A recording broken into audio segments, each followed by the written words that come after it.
Forex Focus brought to you by IG. A ton going on here in the next week or two, including a meeting from the Fed. And today I want to talk about how not only has the Fed and other global central banks worked in the last couple of months here in a fashion that's coincided with US dollar rising, but what could occur here to squash a lot of that positive US dollar sentiment. And first, I want to give that background for how we've gotten here, because you look at this US dollar chart against the yen up more than 10% year to date, and the year's not over. That's a huge move, as you can see, up 12%. From under 130, where dollar yen started the year, to above 145, where we've been trading. And this has happened in the same time that the Fed has hiked from 4.5% to 5.5%. And the Bank of Japan has not done anything. US dollar has been rallying with US yields.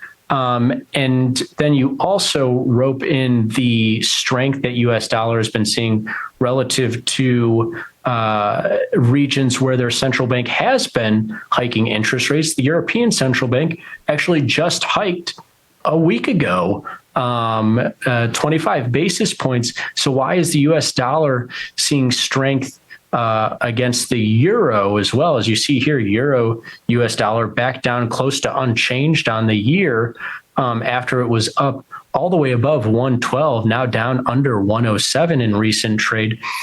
Why is the US dollar gaining on the currencies of regions where they're also hiking rates? Well, the ECB said that this most recent hike might be their last, at least for the foreseeable future here. And so rallying on U.S. strength, potential higher rates from the U.S., but also the idea that globally, central banks in the Eurozone and we'll see the Bank of England speak in the near future as well. And then in Japan, they never even got started with interest rate hikes. US dollar rallying on both sides of the coin, so to speak. Now, where this falls apart is if the Fed doesn't hold up their end of the bargain.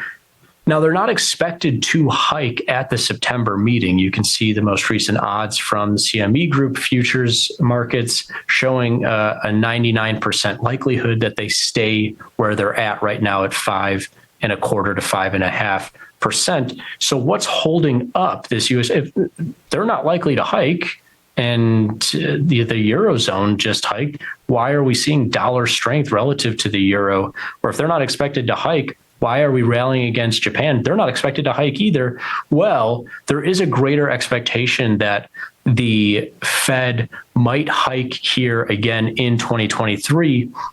And you'll remember that the US dollar rallied a lot in 2022 because they hiked faster and further than the Eurozone, than Japan, than even the UK, although they're above 5% now as well. And so you can see here a more than 40% chance that there's another hike in 2023 here from the Fed. But you know, even though there's no real expectation, more than 1%, that the Fed hikes in September, they will likely talk about the rest of their meetings. They only have 2 more meetings here in 2023, whether or not they plan to hike at the next meeting or the last meeting of 2023. And these odds will likely head closer to 0% or up to 100% after this September meeting. And that will really tell a lot about where US dollar is headed. The Fed could undo a lot of this US dollar strength that we've seen if they come out at their next meeting, they don't hike, which is expected, but they also say, hey, we feel pretty good about inflation and we aren't likely to hike again. If they come out and they say the same dovish type of things that the ECB just said, then maybe the US dollar loses a lot of that strength against the euro, loses a lot of the recent strength that they've seen against the yen. Now, that being said, if they come out and say, hey, we're not hiking today, but we are really looking at one or even two or more hikes in the next couple of meetings here, because we think this inflation, you have here in front of you core inflation here in the US, still above the 2% target, then you could see the US dollar even build in more ground. But, very obviously, given the recent US dollar strength, a lot of room for a potential crash if the Fed comes out and says essentially the opposite of what the market has been pricing in. Because, in the last couple of weeks, especially, a lot of this US dollar strength has felt like it's been coming on the idea that markets expecting the Fed to hold their hawkish stance that, inflation is still too high and we're going to maybe hike more. If inflation lowers at the next couple of readings, or Fed Chair Powell or other U.S. central bankers say that they're worried about inflation crashing too fast and they don't want to hike anymore, then you could see that U.S. dollar really give away a lot of ground. And then, of course, vice versa, if they're still worried about inflation moving higher. Now, where's the market positioned?